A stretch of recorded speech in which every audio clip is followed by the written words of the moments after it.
Hello, this is Shakil Ahmed. In this tutorial, I would like to explain how to write an effective proposal for your research. When you apply for some admissions in masters or PhD, or if you are applying for some funding for your research, then you need to write a proposal about your research. A proposal is basically a snapshot of your uh, thesis or dissertation or your research report before conducting the research. So in this tutorial I will explain how to write a research proposal effectively so that your chance of acceptance or accepting your research proposal is higher. So don't forget to watch the video till the end. A research proposal basically describes what you will investigate. It describes three things. First, what will you investigate, and basically this is your research topic, and uh, what you are going to do, and why it is important,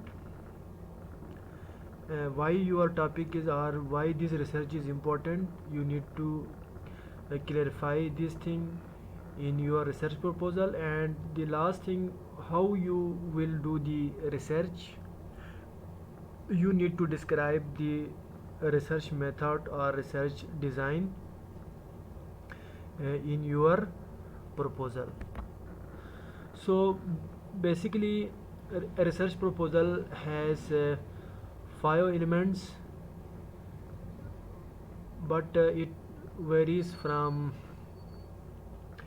field to field, or it depends on your funder or your investigator who who may have specific formats for their own institution. So basically there are 5 basic elements of a research proposal. One is cover page, and the second is introduction, and literature review, and research design, and a list of references. So research proposal aims to have a relevance. But it means to convince the reader that your project is interesting, and it is written by yourself, and it is in original form, and it is important.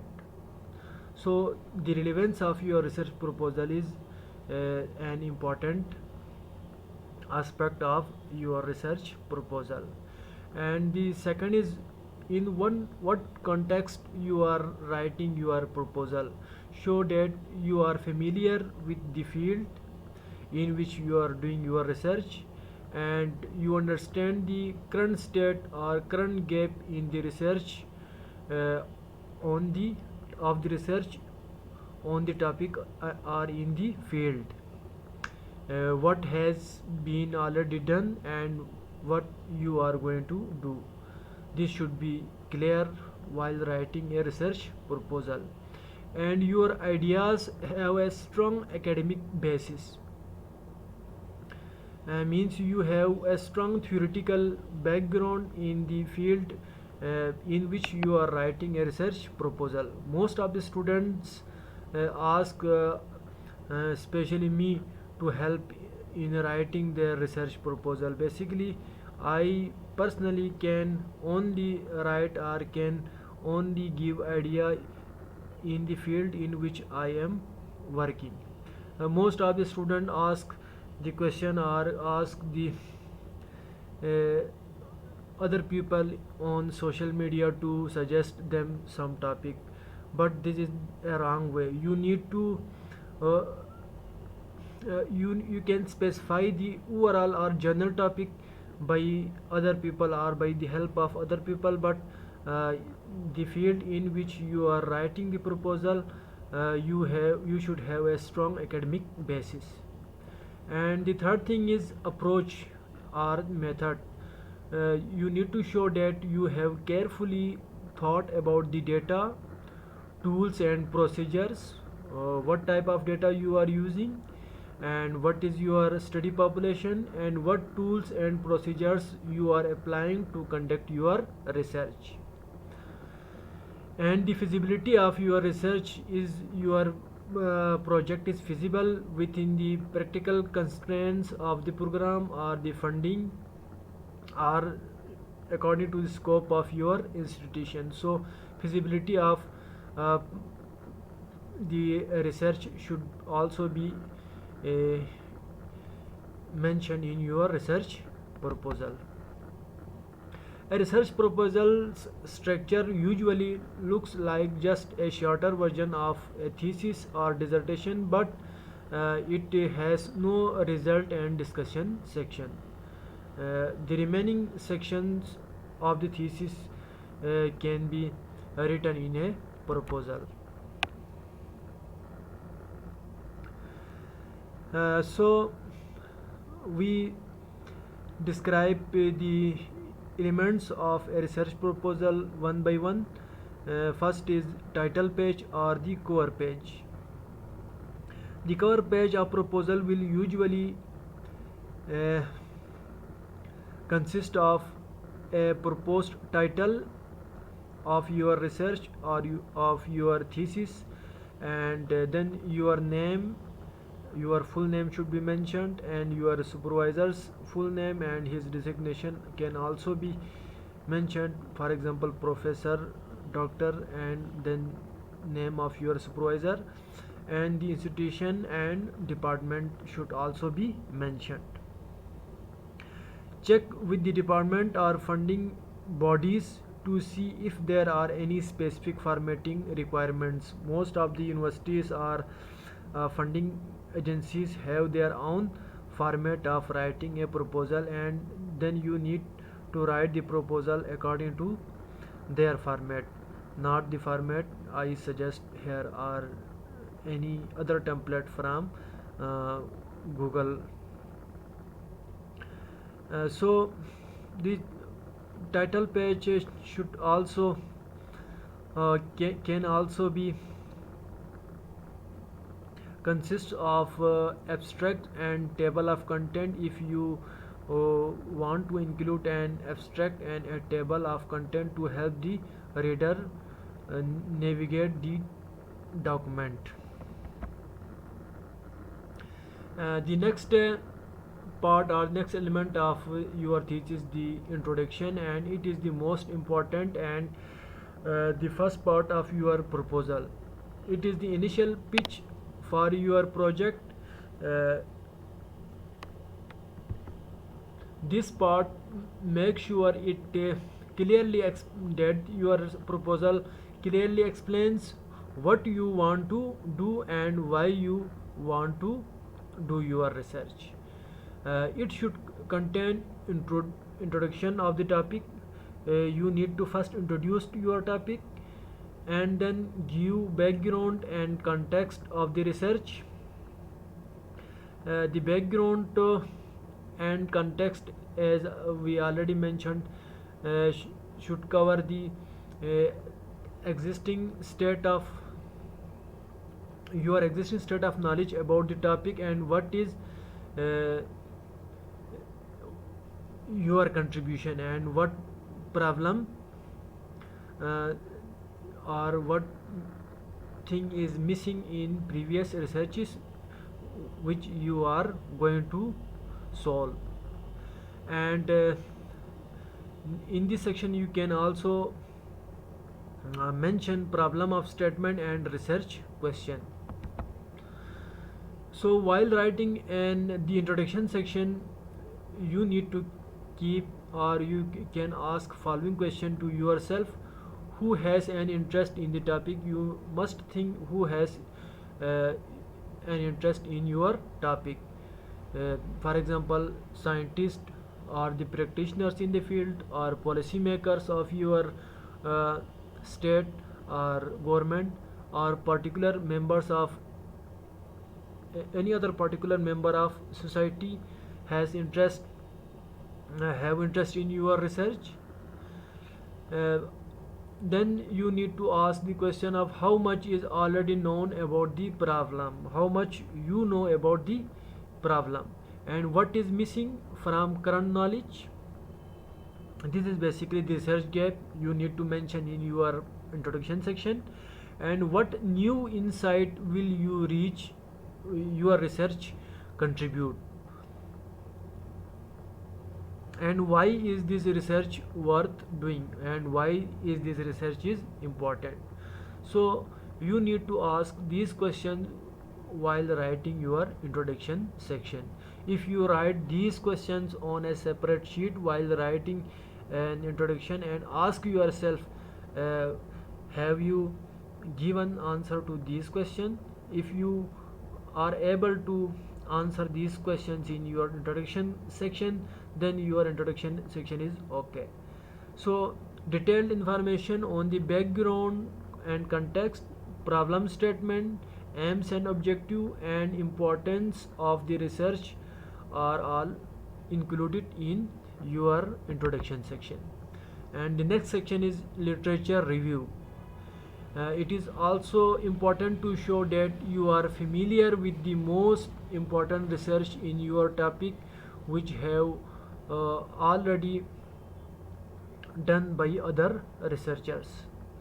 A strong literature review can convince the reader that your project has a solid foundation and you have already mentioned all existing knowledge or theories about the topic.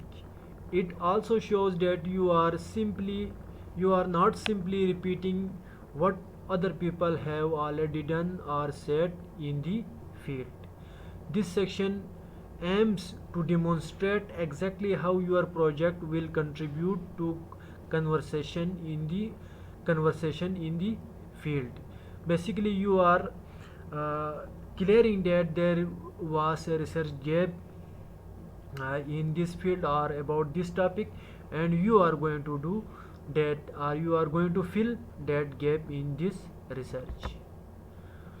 uh, the literature review compare and should consist of comparison and contrast. What are the main theories, methods, debates, and controversies you need to mention in your literature review? It should be critically written. What are the strength and weakness of different approaches given in or provided in the literature? Show how your research fits in.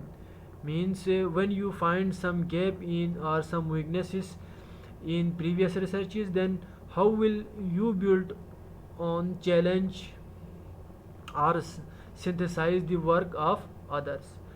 This is the important aspect while writing the literature review. And the next section is research design and methods. After a literature review, it is recommended to redefine or restate your main objectives again, and then write your research design and methods. The research design or methodology section should describe the overall approach and practical steps you will take to answer your research questions. So it should consist of a research type, what research type uh, you are adopting, and the source of your data or your funding, and research methods and practicalities or practical implications. So research type, in research type you can ask this question to yourself: will you do qualitative study or a quantitative research? And will you collect original data or primary data or secondary data that the people already collected or from other official sources? So your research type depend on uh, your uh, source of data collection or type of data collection. Is your research design descriptive, correlational, or experimental, or observational? This should also be clear in your research type in your research proposal.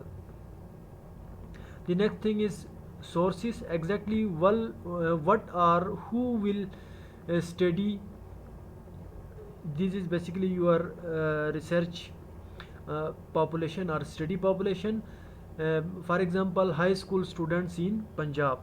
You are studying the high school students in Punjab, or Dawn newspaper archives 2019 to 2020. The first one is primary source and the second one is secondary source. How will you select subjects or sources? Are you performing a random sampling or non-random sampling? Are you performing a case study?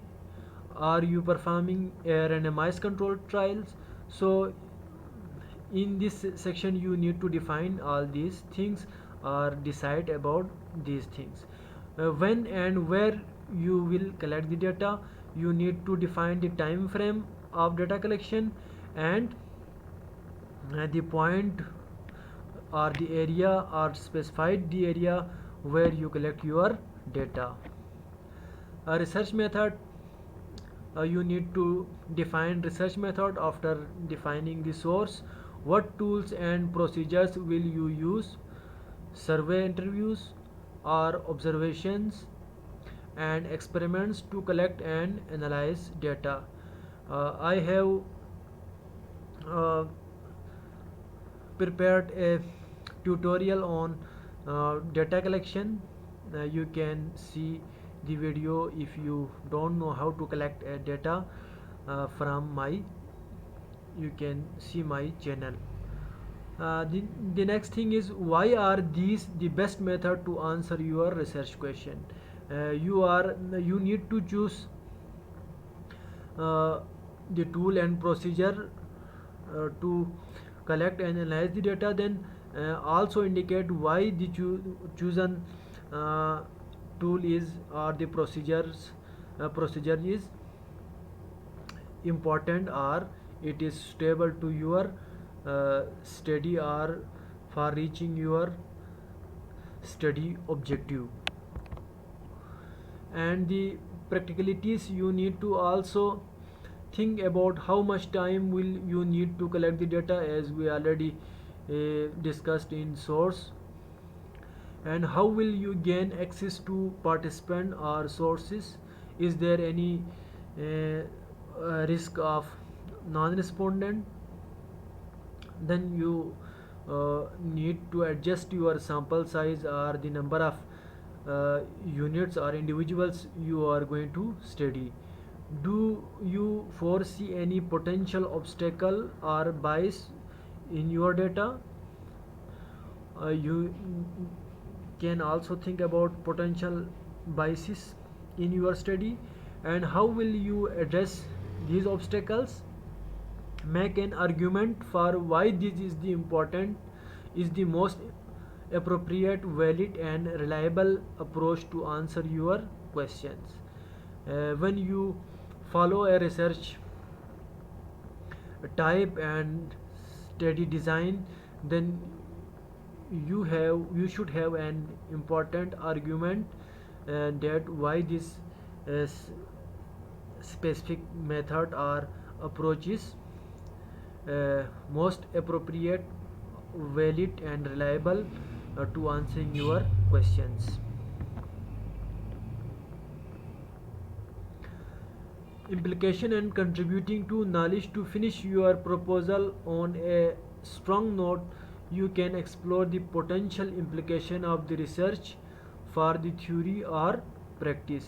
Emphasize again what you aim to contribute to existing knowledge on the topic. You should again explain what you are contributing to the existing knowledge in the field or on the topic.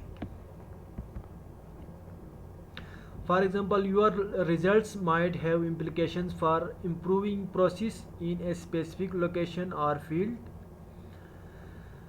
Uh, there is a process already running and you need to improve the process in a specific location or field. For example, your research suggests that uh, face mask or wearing the face mask is most important for controlling the infectious disease, and you can suggest alternate method for avoiding such type of infections for corresponding to a specific disease. Informing policies or objectives, you are is your research informing policy objectives, or there is uh, suggesting any change in policies made by the governments, strengthening uh, an existing theory or model, or you are modifying a theory or model existing, and challenging popular or scientific assumptions. Are you challenging uh, an already established assumption, creating a basis for further research? Is your research creating a basis for future research? So you need to mention implication of your contribution to your research, contribution to the knowledge in the field.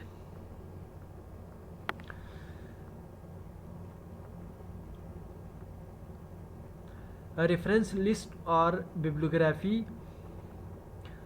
Your research proposal must include proper citation for every source you have used. As we mentioned in literature review section, you will need to define or explain the works or contributions already done in the field. So when you mention uh, the existing researches in the field, you need to cite the authors which have worked on that researches. Full publication details should always be included in the reference list. You need to give a reference list in which the full publication details, for example, authors, all contributing authors names, and year of publication, and topic of the research, and page numbers and volume numbers, and so on. To create citations quickly and easily, you can use uh, our free APA citation generator. This can be obtained from Google. Just simply Google the APA citation generator, or you can uh, copy from Google Scholar uh, in any format, BibTeX format or EndNote format, or any other citation source. In some cases, you might be asked to include a bibliography. This is a list of all the sources you consulted in preparing the proposal, even once you did not cite in the text. Uh, Sometime also other relevant sources that you plan to read. The aim is to show the full range of literature that will support your research project. Another important thing you need to mention is a budget for your uh, research. If you are applying for research funding, you will probably also have to include a detailed budget that show how much each part of the project will cost. Make sure to check what type of cost the funding body will agree to cover, and only include relevant items in your budget. For each item, include cost, exactly how much money do you need to perform the specific task, and justification why is this cost necessary to complete the research or the specific task, and source how did you calculate the amount.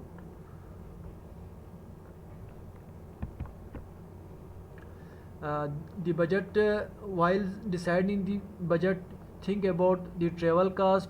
Do you need to go to specific location for data collection? How will you get there? uh, you need to go via flight or through some local transport, or you need to arrange your own transport. How long will you spend there? For a month or for a year or for 2 months? What will you do there? You will conduct interview, you will archival perform in archival research. And the material you need it. Do you need access to any tools or technologies? Especially in science, field of science, the material is important, including lab material. Are there training or installation cost?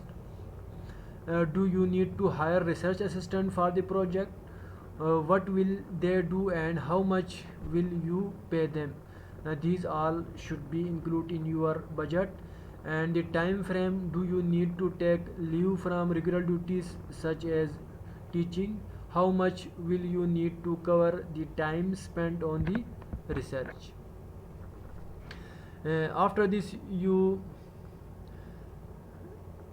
need to do revision and proofreading for the research proposal you already uh, written. As in any other piece of academic writing, it is essential to redraft, edit, and proofread your proposal before submitting it to the relevant department. If you have the opportunity, ask a supervisor or colleague for feedback. Basically, in non-native English speaking countries, the researchers need to improve the grammatical mistakes in your English while writing a research proposal. For the best chance of approval, you might want to consider using a professional proofreading service to get rid of language errors. There are many sources or many platforms on uh, websites. You can improve your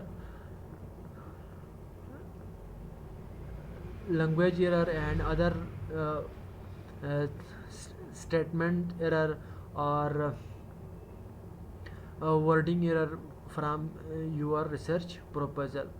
Check your proposal structure and improve your academic style. Thank you. But before quitting the session, I will show you a guide of how to complete your research on time, or what should be the time frame of your research proposal. I have uh, made an example of research phase objectives and deadlines. So number one, you need to write background research and literature review. uh, for example, you need to complete this task till 1st January 2021. So in this section you need to do following things, or need to perform following tasks: meet with supervisor for initial discussion, conduct a more extensive review or relevant literature, and refine the research question and develop a theoretical framework. And then you go to uh, planning your research design. You will do this task till 13 February. It includes designing questionnaire, identifying online and offline channels for recruiting participants, and finalizing sampling method and data analysis method. And then data collection and preparation stage. This need more time. to perform this task. And then data analysis and writing. This also requires most time. I set 2 months for writing the proposal, and then revision and redrafting based on feedback. You can show your proposal to your supervisor to uh, for the feedback and for any possible errors. So thank you for watching the video and uh, having a knowledge on how to write a research proposal. If you have any question or need any consultancy, you can mail us on this Gmail, shakilatish05 at gmail.com.